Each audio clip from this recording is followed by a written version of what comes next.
Hello guys, this is Terry from Genkigamingtv coming back at you with another Yokai Watch ShadowSide review. Today's episode, which is episode 43, Douketsu Parting with the Flame, or with the Blaze. Douketsu Hono no Ketsupetsu. And before we dive into the episode, I know many of you know, but Yokai Watch ShadowSide will be ending sometime in April. And with that in mind, I would like to ask you all a small question, because there's going to be a reboot or whatever they're going to be doing with Nate and Yokai Watch's original cast. Do you guys want me to review that? If I get enough comments saying I will review it, I will. And I also have to speak with both Ash and the Yokai Advisor to see how we're handling it in general, because I kind of want to review it, but I'm not 100% behind it yet, seeing as we've not seen much of what they're planning. Because they might just pull the Card Fight Vanguard on us and just rehash the original. And that does more to hurt the series than it does to help it. But with that announcement out of the way, we're going to be diving into the episode. It starts up with Haruya fanning our Hime, our Onizuka, our Onihime Natsume, trying to keep her cool while she's at school, and Natsume tells him to stop, and she's having all sorts of embarrassing moments, all of those hazukashi moments. And eventually what happens is her friends come around and say, "I wish someone would call me Hime, isn't Haruya dreamy?" or something along those lines. And they just keep diving into it and keep kind of prodding. And then all of a sudden, Natsume notices red glowing eyes, or a disturbance around her. And that transitions us actually into the premise of the episode. We get a really neat Japanese art style, like a old carved art style look of Douketsu, which I really dig. I'm gonna miss that a lot whenever we transition back over to the original art style. And we see Natsume basically walking down the street, going into I believe it's a konbini, or a convenience store, to get something. And the eyes are back there. She's starting to panic a little bit. So she goes to our yokai detective agency, where she talks to Akinori, Toma, and Ayame. And she says it feels like she's being stalked, it feels like something's going on. And then Michy pokes his head out of what I think is a container for their VR equipment, or for some fencing type equipment, or kendo equipment. And he says that he will guard his Hime as her official knight. Originally, it seemed like Whisper was hinting to Toma, "You should probably protect her. You are the main male protagonist." But Michy insists and has wormed his way back into Natsume's heart, kind of. But everyone loves Michy, so there's that. And we get a scene of Natsume and Haruya at school, and then Michy showing up behind her, like flexing and saying that he's her bodyguard. Then Haruya scares him by using his Shuden Doji power, and then Michy belittles Haruya by saying, "Who destroyed Jiroguma while you were all wishy-washy and out of the business? It was me. I am your senpai. Show me proper respect." And then we get some cute scenes of Michy and Haruya doing squats and doing push-ups. And then them just in general, Michy saying something and then Haruya repeating it, or saying "yes senpai" or "yes master." And I really like it. And then we get a conversation between Haruya and Michy, and you guys get what I'm saying. And then Douketsu shows up and needs to talk to Haruya. So while that is really going on, Michy is still doing push-ups because that's what Michy does. And what our boy Douketsu references is Suranaki I believe Suranaki's from the Wicked tribe. I'm not 100% on that, but it sounds like the virus itself has spread and has become more hostile.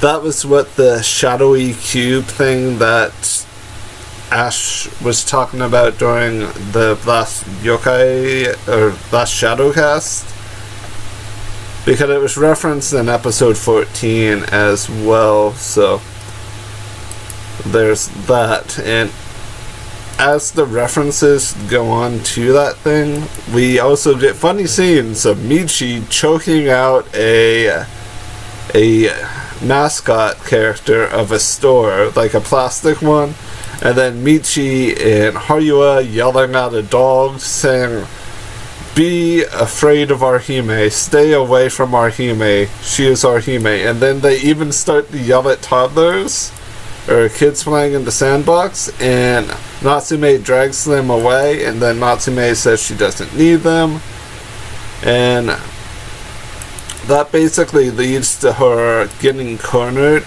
by the Suranaki, because all of these people in town, their eyes begin to glow red as if a virus has infected their bodies, which it did, the yokai virus. And then Natsume, for one of the first times ever, kind of lets out a little bit of a cry. You guys get what I'm saying here. She screams for help. I think she's only done this a couple times. Usually it's our boy Keisuke who is our damsel in distress. But both Michy and Haruya spring into action. Haruya actually switches into the Shunin-doji form, but it was nearly too late. Natsume was already being targeted by Suranaki, who then gets ready to strike her, but Douketsu blocks it.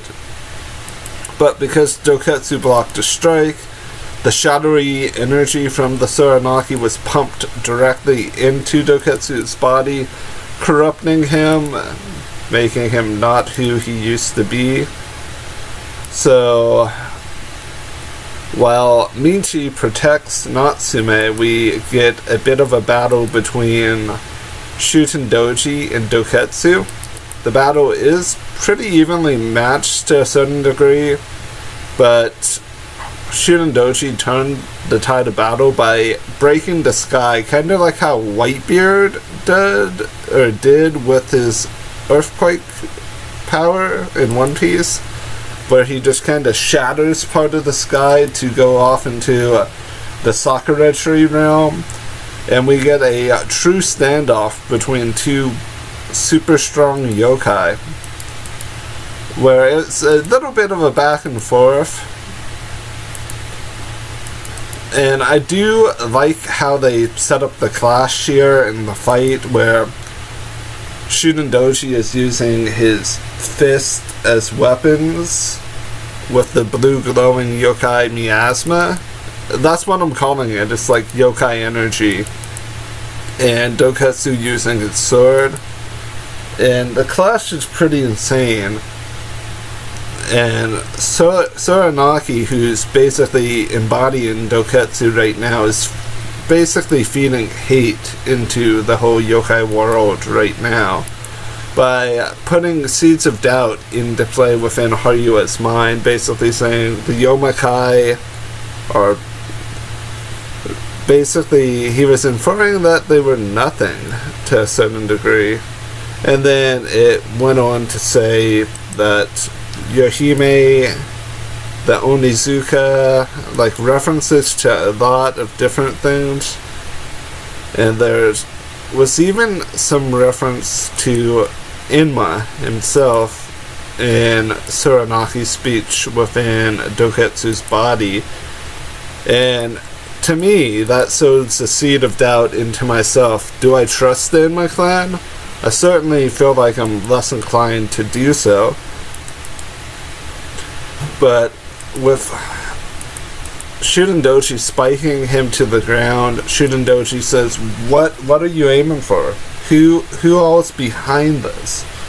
And then Suranaki infused Douketsu stabs him with his Yoseiken, like straight through his torso.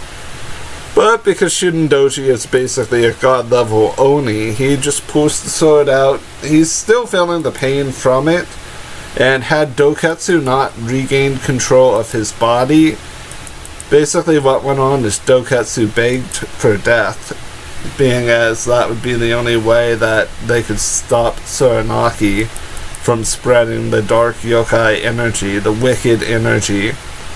So Shudendoji cut down Douketsu.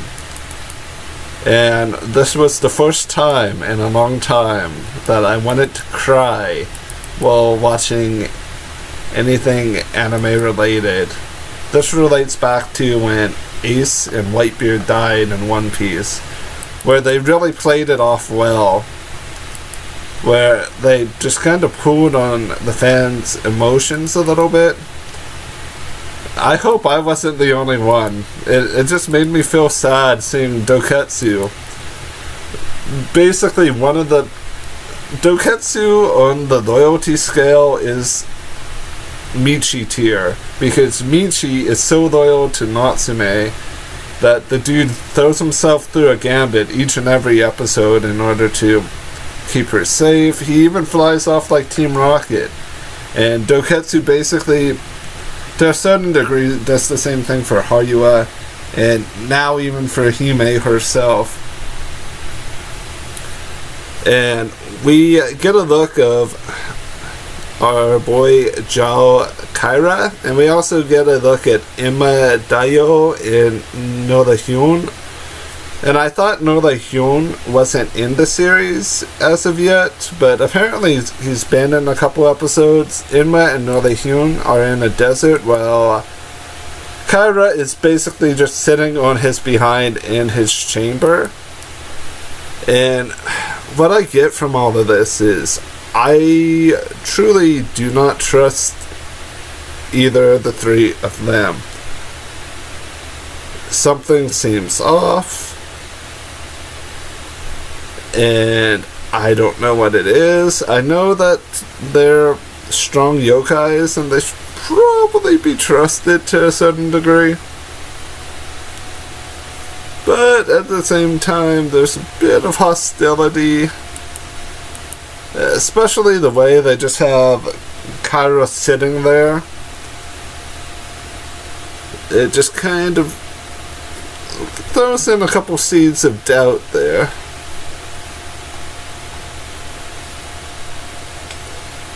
But we'll be seeing what's going to be going on here later. And I've been trying to avoid spoilers because since we're entering the end of the series for ShadowSide,